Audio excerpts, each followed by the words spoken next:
Hello, my name is Rita Gudiño. I'm a ceramic artist and associate professor at the University of the Philippines College of Fine Arts. In today's episode of Cultural Cash Online, I will be talking about the work of Nelfa Querubin from the Cultural Center of the Philippines 21 AM collection entitled Scarecrow.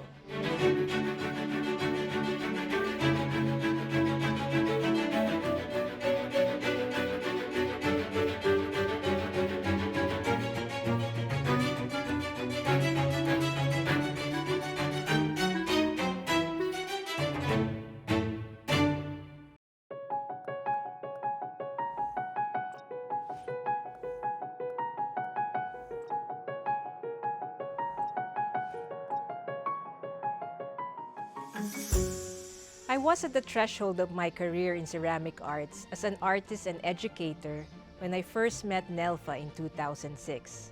I just started pursuing my ceramic art practice after participating in the International Workshop on Ceramic Arts in Tokoname, Japan.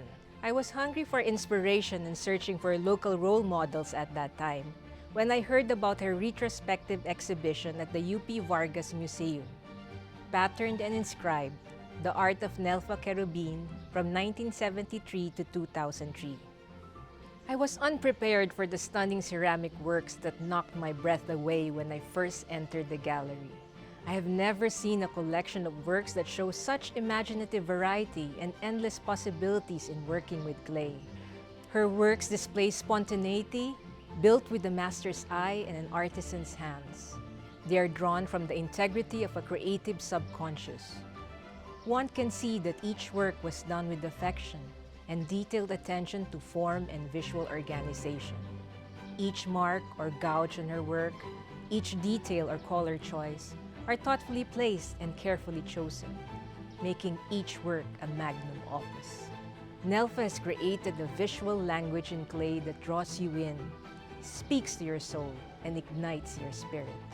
I considered it a great honor to hear her talk, meet her, and later become my good friend and advisor over the years. It was awe-inspiring to hear about her trailblazing journey as a clay artist working with stoneware clay in the Philippines, with no precedents. It was during a pre-digital era where access to information and experts was just short of searching for the process of making the philosopher's stone. Nelfa told me that she owes much of the success of her early explorations and experimentations with clay to ceramic magazines given to her by her friend and mentor Leonardo Villaroman, who at that time was working at a ceramic tile company, Mariwasa, and from a book given to her by a friend. The book, Pioneer Pottery, was written by Michael Cardew, a UK-born potter who started a studio pottery community in West Africa. In his book, Nelfa learned to search for and prepare her own stoneware clay and make all her tools and equipment from found objects and local materials.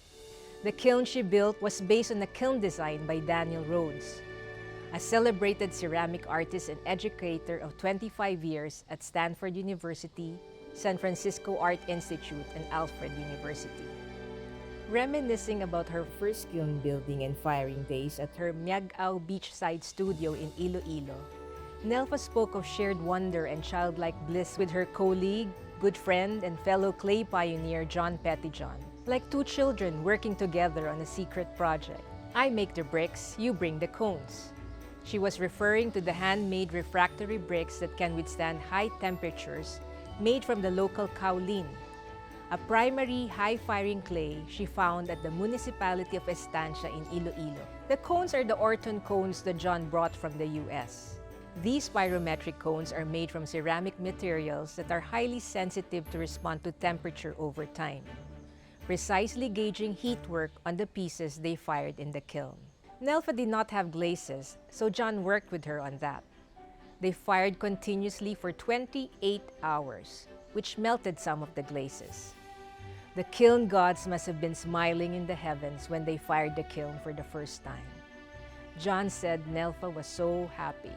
It was a gifted experience for both pioneers, sealing their commitment to their ceramic art practice forever. John said the subsequent firing of this wood kiln churned out beautiful sea salt glaze works from using the driftwood gathered at the nearby beach. In Nelfa's words, the works had the pearly moisture of morning dew on the grass, like the rust color of corals, like the color of bleached rocks by the sea. Scarecrow was first exhibited at Sining Kamalik, one of the longest-running art galleries in Manila, and an important and progressive art gallery during Nelfa's time. It was established in 1972 before the declaration of martial law by Sisters Vida A. Balboa and Corito A. Calao. The exhibition opened on the 3rd of September 1981 and was titled Non-Vessel Ceramics by Nelfa Querubin, which featured the sculptural works she made and fired in her studio in Iloilo. The Cultural Center of the Philippines organized Nelfa's exhibition at Sining Kamalik to pay homage to her being a 13 Artist awardee. Ray Albano, CCP's museum director, chose Scarecrow among over 40 works exhibited in the show to be part of CCP's permanent art collection. Scarecrow was created in 1981, during the formative early part of a decade when Nelfa created a substantial body of work that constituted most of her life's work as a full-time ceramic artist. It is an example of Nelfa's experimentations with a black, iron-rich secondary ball clay that she found in the municipality of San Dionisio in Iloilo. This she tempered with river sand collected near her home to strengthen the clay and for it to dry and fire evenly. The work was large, hand-built, primarily using clay slabs to make the figure's body. The head used a pinch pot she made, which was further modeled to define the back and the front faces of the figurative sculpture in the round, and then attached to the body. The short clay hands and feet were modeled and attached to complete the final sculpture. The form of the work is robust, unlike its actual scrawny counterparts. This consideration is not out of whim or pure aesthetics. She made the sculpture's form this way because of a thoughtful concern for stability in the work and safety in transport. Stability among seasoned ceramic artists is a primary concern. It should never be compromised since clay is fragile in its finished and fired ceramic state, and in all stages of the process, from forming to drying to firing. For the surface treatment of the work, Nelfa drew from her years as a printmaker for inspiration, marrying the two disciplines together, or, in the words of Dr. Patrick Flores, intersecting terrains of the graphic and the ceramic. Dr. Patrick Flores is one of the authors of Nelfa's biographical book, Nelfa Querubin, A Passion for Clay. Imelda Cahipe Endaya, co-author of the book and a distinguished visual artist, said that Nelfa's fascination with the richness of three-dimensional texture, natural corrosions, and earthy patina has found its way into Nelfa's clay works. She used a variety of found objects in her surroundings, a rough stone there, a gaunt stick here, to create textures, to imprint and inscribe impressions on the surface of her work. She applied a palette of earth-colored clays or engobes, white slips mixed with minerals or oxides, which you would find in her surroundings. The work was wood-fired, unglazed, naked in the kiln, taking on all the fly ash from the firing that its surface can carry to create its natural glaze and sheen, which I think is divine handiwork in making the piece. The resulting work afforded the viewers a visual feast of form and textures, the dynamics between shape, line, and color, and the romance of earth, wind, fire, and water. Nelfa found inspiration for Scarecrow from the human-shaped decoys dressed in rags that dotted the rice fields in Iloilo. The farmers patiently set these figures up to discourage birds from marauding the recently cast seeds and growing crops. With an unperturbed clay bird on Scarecrow's shoulder, Nelfa humors, I presume, the battle of nerves between bird and farmer that constantly transpires in the rice fields that they share.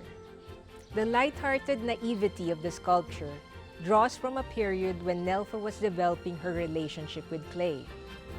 The childlike look of wonder and delight on one of the faces of the sculpture, I imagine, is Nelfa in her amazement at working with her new passion for clay. The more serious face on the other side reminisces on Nelfa's stronger personality, determined to master the medium she has fallen in love with.